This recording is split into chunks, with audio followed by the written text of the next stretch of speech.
Madame la présidente, monsieur le ministre, monsieur le président, chers collègues rapporteurs, mes chers collègues, nous examinons ce jour la proposition de loi de notre collègue Bruno Studer relative à l'encadrement de l'exploitation commerciale de l'image des enfants de moins de 16 ans sur les plateformes en ligne. Qui n'a pas déjà été amusé devant la vidéo d'un enfant sur YouTube relatant une scène marrante de son quotidien qui peut peut-être nous rappeler le nôtre? Mais voilà qu'en quelques heures, une simple vidéo peut devenir virale et faire sortir de l'anonymat n'importe qui et de plus en plus de jeunes enfants. Les gros titres des médias nous interpellent de plus en plus sur ce phénomène mondial. Je vais vous en citer quelques-uns. Une Coréenne de 6 ans, aux 13 millions d'abonnés, est devenue la propriétaire d'un immeuble de 5 étages. En France, les deux sœurs sont encore très jeunes, mais sont déjà suivies par quelques 1,4 million d'abonnés sur la plateforme d'hébergement de vidéos YouTube. De quoi nous faire réagir. Ce n'est pas nouveau, bien sûr, mais le sujet doit interpeller les législateurs que nous sommes, spécialement quand il implique des mineurs dont les droits doivent être protégés, ce qui n'est donc pas encore le cas. Ainsi, de plus en plus de vidéos mettent en scène des ados, mais aussi de jeunes enfants, voire des bébés, en les exposant dans des scènes diverses du quotidien. Derrière cette apparente légèreté existe bel et bien le danger d'utiliser l'enfant comme un outil publicitaire au détriment de son bien-être et de ses droits, sans que les parents ou responsables légaux aient toujours conscience de la portée de ces actions.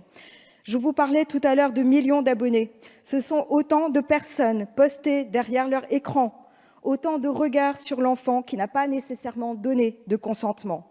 Une société humaine et responsable se doit de protéger ces enfants des possibles préjudices du numérique et de cette surexposition. Ainsi, aujourd'hui, devons-nous répondre juridiquement à plusieurs questions. Comment protéger nos enfants des risques de la surexposition, tels que le harcèlement, l'atteinte à leur image et à leur dignité? Comment encadrer une pratique qui procède du travail de mineurs et qui, de surcroît, génère d'importants revenus dont sont pourtant exclus ces mêmes enfants? C'est tout l'objet de cette proposition de loi. Le texte a recueilli un large soutien de la part des membres de la Commission des affaires culturelles et de l'éducation, l'expression d'une volonté commune de construire et de prendre nos responsabilités devant l'importance du sujet. Un travail que le groupe MODEM tient à saluer. Le travail des commissaires la semaine dernière a permis une évolution du dispositif et précise encore davantage le cadre législatif de la proposition de loi, ce dont nous nous félicitons. Le dispositif prévu sur le fond pose des règles précises sur ce phénomène en s'inspirant donc de l'existant. L'encadrement du travail des enfants du monde du spectacle et du mannequinat, car toutes ces pratiques s'apparentent en fait à une activité professionnelle et génèrent des revenus.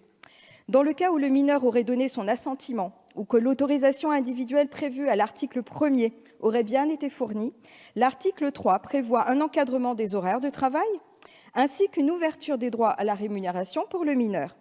Il pourra déposer sur un compte à la Caisse des dépôts et consignations et jusqu'à sa majorité les revenus générés par ces activités.